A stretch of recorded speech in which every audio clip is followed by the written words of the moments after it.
Video শুরুতেই বলে দিই যে তোমরা তোমাদের যখন পরীক্ষা দেবে তোমাদের লিখতে পারছো না, প্রশ্নের উত্তর পারছো না, এবং সেই কারণে অনেকে কিন্তু এরকম টাকা নোট 500 টাকার নোট কিংবা 100 টাকার নোট খাতার মধ্যে রেখে আসে। সেগুলো কিন্তু একেবারেই করার চেষ্টা করবে না। এবং দ্বিতীয়ত যেটা বলবো তোমাদেরকে যে এই যে পেজ চিরকুট দেখতে পাচ্ছ, এই চিরকুটগুলো কিন্তু পরীক্ষার হলে নিয়ে যাবে না। এবং এর পাশাপাশি অনেকে চিরকুটের মধ্যে নিজেদের যে প্রবলেমস সেগুলো কিন্তু লিখে খাতার মধ্যে ঢুকিয়ে দিয়ে আসে এবং স্যারেদেরকে বিভিন্ন রকমের কথা বলে। সেগুলো কিন্তু একেবারেই করো না, তাহলে কিন্তু তোমার খাতাটা প্রথমে দেখেই তুমি যেটুকু বাও লিখেছো সেটা আর দেখা হবে না। তো ভিডিওতে আজকে আমরা যে মাধ্যমিক 2025-এর পরীক্ষার্থীরা পরীক্ষা দেবে, 10 তারিখ থেকে পরীক্ষা শুরু হচ্ছে, তার আগে কিছু ছোট্ট টিপস শেয়ার করছি। আজকের ভিডিওটা দেখে তোমাদের ব্যাগের মধ্যে কী কী জিনিসপত্র রাখতে হবে, পরীক্ষা দেওয়ার শুরু থেকে কী কী ইনস্ট্রাকশন মাথায় রাখবে এবং শেষ অবধি কী ইনস্ট্রাকশন মাথায় রাখবে, সবটা দেখে নাও আজকের ভিডিও থেকে। বন্ধুরা, পরীক্ষার আগে ও দেওয়ার সময় কী কী বিষয় মনে রাখবে, মাধ্যমিক 2025-এর পরীক্ষার্থীদের জন্য ও উচ্চ মাধ্যমিকের জন্য এই ভিডিওটা বানানো হচ্ছে। তো ইম্পর্টেন্ট ইনস্ট্রাকশন ও ডকুমেন্টসগুলো তোমাদের প্রথমে গুছিয়ে নিতে হবে। তোমাকে পরীক্ষার জন্য প্রয়োজনীয় সমস্ত উপকরণ যেমন কলম, পেন্সিল, ইরেজার অর্থাৎ রবার, স্কেল, জিওমেট্রি বক্স মানে জ্যামিতি বক্স ইত্যাদি কিন্তু নিয়ে নিতে হবে। আর পরিচয়পত্র অবশ্যই নেবে, আধার কার্ড এবং অ্যাডমিট কার্ড কিন্তু অবশ্যই নেবে। বাধ্যতামূলক নথিগুলো, রেজিস্ট্রেশন সার্টিফিকেটও কিন্তু একেবারেই নিতে ভুলবে না, কারণ শেষ মুহূর্তে মানসিক চাপ কিন্তু এইগুলোতেই বাড়ায়, তাই এইগুলো আগে থেকে ব্যাগে ঢুকিয়ে রাখো। ইনস্ট্রাকশন ফলো করবে পরীক্ষা দেওয়ার শুরুর সময়। প্রবেশপত্র যখন তোমাকে পরীক্ষার নির্দেশগুলি দেওয়া হবে, কোশ্চেন পেপারের একদম উপরে লেখা থাকবে, সেগুলিকে ভালো করে পড়ে তোমরা কিন্তু অবশ্যই ইনস্ট্রাকশন ফলো করে তবেই পরীক্ষা শুরু করবে। কোথায় কোনটা লিখতে হবে সেটা স্যার ম্যাডামদের থেকে জেনে নেবে, নাহলে কিন্তু পরীক্ষা তোমাদের বাতিলও হতে পারে।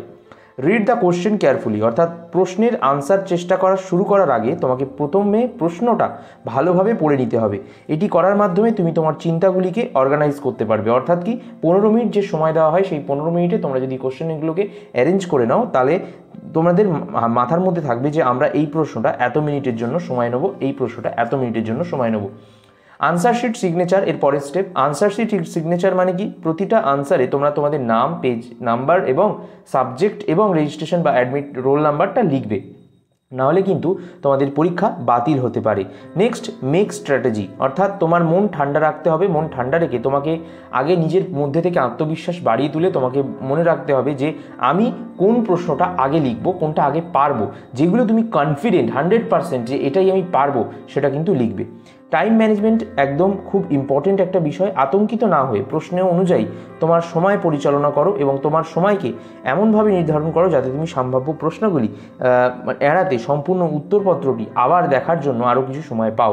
তো রিভিশন কিন্তু অত্যন্ত জরুরি এবং টাইম ম্যানেজমেন্টও কিন্তু জরুরি। ফোকাস, তোমার লক্ষ্য কিন্তু স্থির রাখবে। অর্থাৎ কি, পরীক্ষার্থীদের অ্যাটেনশন হয়, বিভিন্ন উদ্বেগ মনের মধ্যে মানে জেগে ওঠে যে এই প্রশ্নটা আমি পারছি না, এক্ষুনি বন্ধুদের থেকে জিজ্ঞেস করি। না, এরকম কিন্তু করবে না।